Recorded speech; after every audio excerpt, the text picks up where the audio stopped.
From 2017 up until a few months ago when the foam in the ear cups finally began to fall apart on me, my Bose QuietComfort 35 headphones were hands down my favorite pair of over-ear headphones I have ever owned.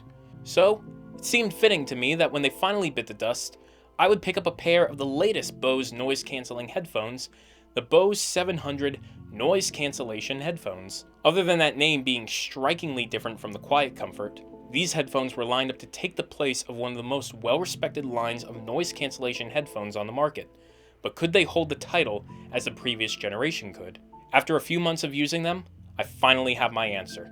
I'm Connor Mitchell, and you're watching Dragon Rider Network's review of the Bose 700 noise cancellation headphones. Let's get into it.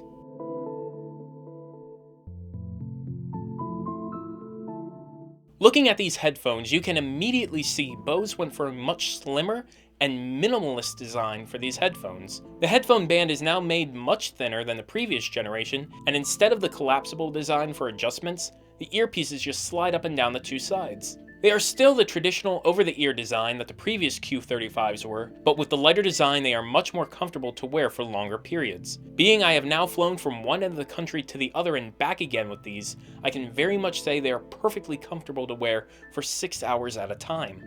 They aren't as well suited for falling asleep in them, but I guess that's what earbuds are for. You will find that these headphones have gone the way of USB-C, which makes it quite easy to adapt them to the growing market of USB-C accessories. You will also find a standard headphone jack for the provided cord, but since my iPhone lacks a headphone jack and I consistently use Bluetooth with my computer, I have never once found myself needing it. Along the front end of the ear cups, you will find microphones used for noise cancellation. Along the back, you will find the new layout of buttons.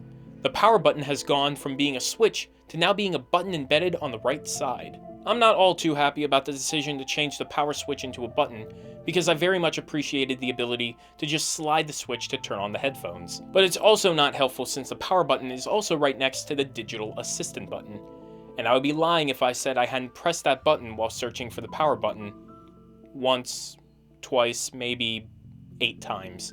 On the other ear cup, you will find the button that controls noise cancellation levels, and you can either go with the preset levels of 10, 5, and 0, or you can customize them through the Bose app. The Bose app also allows you to control volume and noise cancellation directly. Now, what you will not find anywhere on the 700s are the volume buttons or song controls. You will find a touchpad on the outside of the right ear cup, which you will swipe forward and back to skip songs, and swipe up and down to control volume. You can also hold down on the touchpad to get your remaining battery time.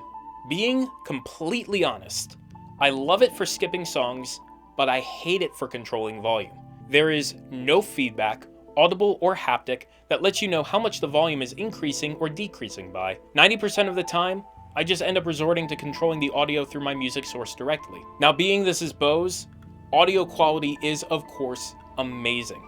You have great clarity for the highs of the music, and you get just enough power in the bass to give your music depth, but not enough to rattle your brain. And what makes the difference with this audio, just as it did in the previous generation of headphones, is the noise cancellation. Noise cancellation is still just as great as it was before.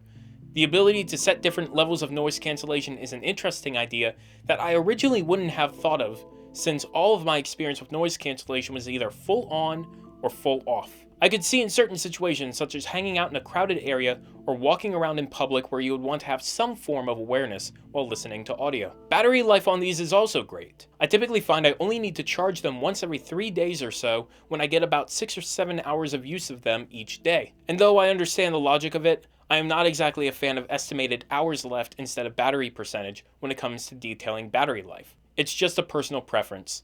I wish they had added it in the app. Overall, I would say these headphones do a great job of holding up Bose as one of the leaders in noise cancellation headphones that also produce great quality audio. The idea of creating a more minimalist design may have taken a step back when it comes to functionality around volume control, but it allows these headphones room to improve in future models. Because other than that, there really isn't much more I could see being improved on future models for these great headphones.